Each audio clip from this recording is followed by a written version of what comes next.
So, welcome, Jenny Brockis. Dr. Jenny Brockis, medical practitioner, healthy brain advocate, and future mind planner, has long been fascinated by the brain and human behaviour.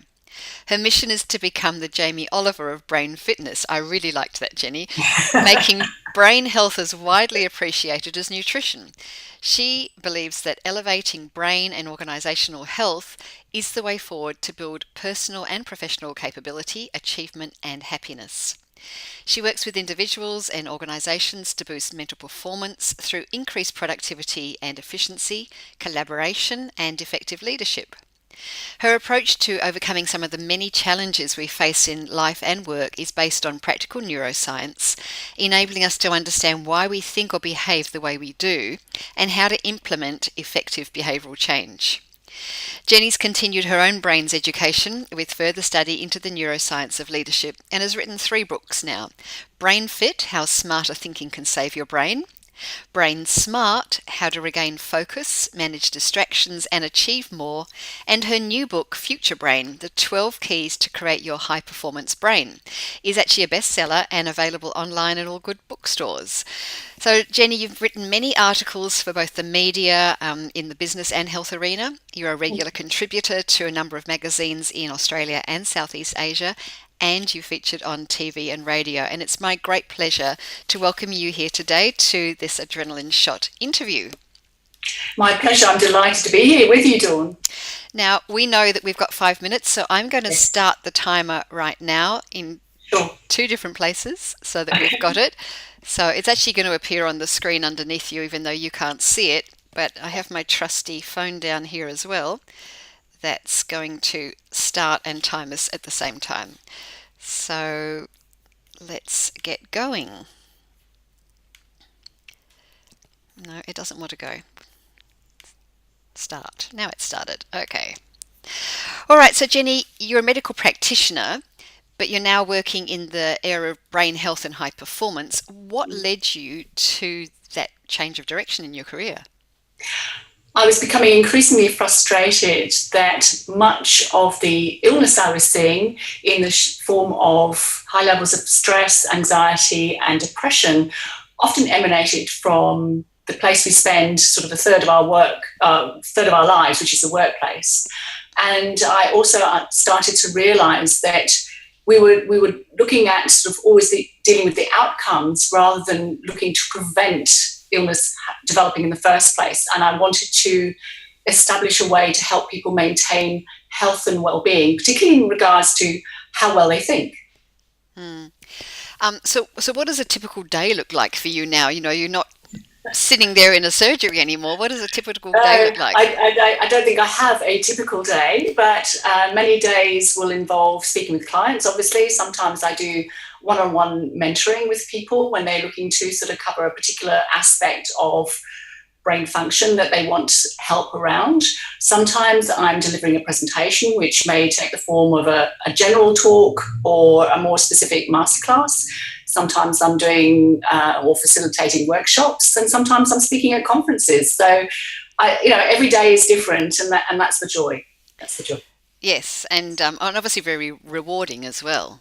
Yes, enormously rewarding. I meet so many different people working in so many diverse environments, and I love that. And I love being in a position where I feel that I'm making a contribution to help other people function at their best. I always say it's not about being the best, it's about enabling yourself to be the best you can be. Yes, so being our own personal best, if you like. Yes, that's right. As I said in the intro, you've authored 3 books, and the latest book, Future Brain, is a bestseller.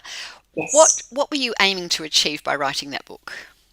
I really wanted to put the framework of brain fitness together under the sort of bigger umbrella of a book which covered as many aspects as possible. So that's why it's the 12 keys to high performance, because it's subdivided into 3 main groups. We often look at sort of what to do when things aren't going quite as well, when we feel that we're lacking focus, or we can't manage all our distractions in our daily lives, or we're wondering how we can get on better with other people.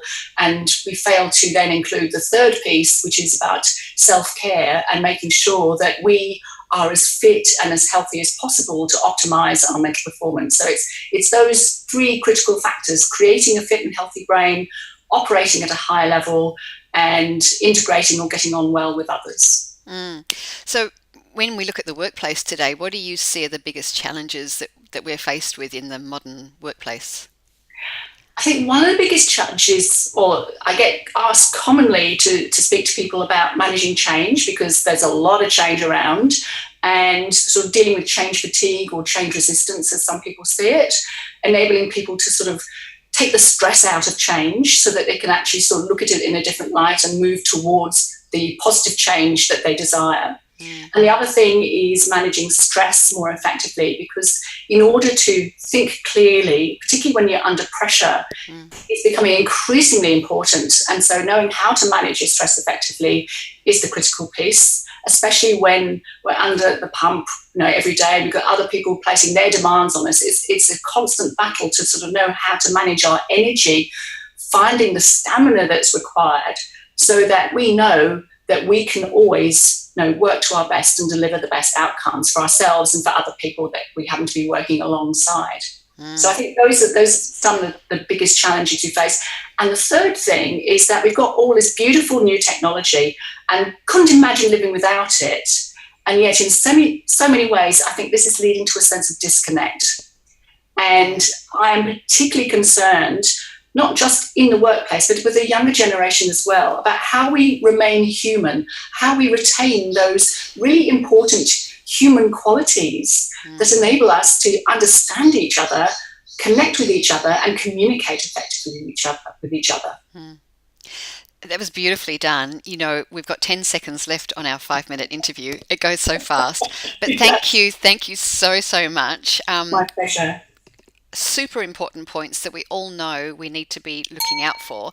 And there's my dinging going off. And I don't know that I can stop it without it going on. Let's just see if it'll pause for me. No, it wants to keep playing. But we got there. And thank you very, very much. Look forward to sharing your message with everyone and talking to you again really, really soon. Thank you so much, Dawn. Thanks, Jenny. Okay, bye. Bye.